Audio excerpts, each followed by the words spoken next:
Digital યુગ આ daily local news channel of Bharuch. Amod તાલુકાના રોજેતંકરે ગામે મસ્જિદમાંથી મોબાઈલ ગુમ થવાના મુદ્દે બે પરિવારો વચ્ચે અથડામણ સર્જાઈ હતી. આ મામલે બંને પક્ષોએ આમોદ પોલીસ મથકમાં પરસ્પર ફરિયાદ નોંધાવી છે. સમગ્ર મારામારીનો વિડીયો સોશિયલ મીડિયામાં વાયરલ થયો છે. મળતી માહિતી મુજબ રોજાતંકારાના રહેવાસી ઇબ્રાહિમ ઇશાક વોરા પટેલ પોતાના પુત્ર સાહિલ સાથે ગત 27મી સપ્ટેમ્બરે નમાઝ પઢવા મસ્જિદમાં ગયા હતા. તે દરમિયાન સાહિલના મોબાઈલ ગુમ થતા ગામના જ જાવેદ ઇબ્રાહિમ વોરા પટેલ ઉપર શંકા કરી પૂછપરછ કરવામાં આવી હતી.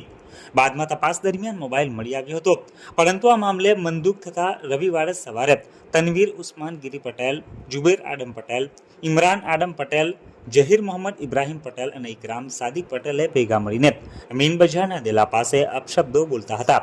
આ સમયે ફરિયાદી ઇબ્રાહિમ ઇશાક પટેલ, સાહિલ પટેલ, ઇરફાન આડમ પટેલ અને ઇમરાન આડમ પટેલે અહીંયા મહિલાઓ હોય અપશબ્દ ન બોલવા કહેવા પહોંચતા સામે પક્ષ ઉશ્કેરાઈ ગયો હતો અને લાકડાના સપાટા વડે હુમલો કર્યો હતો, જેમાં ફરિયાદી પરિવારના સભ્યોને ઈજાઓ પહોંચી હતી.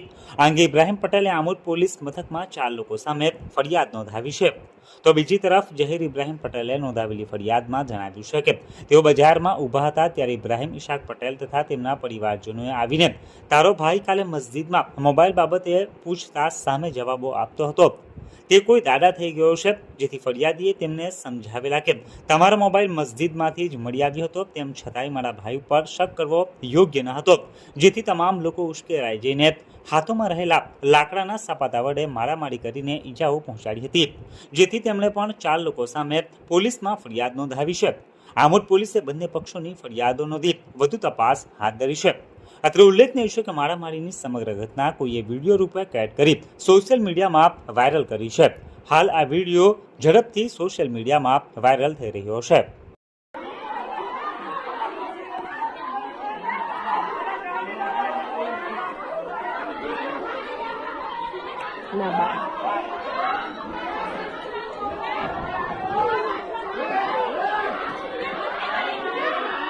Salam bos.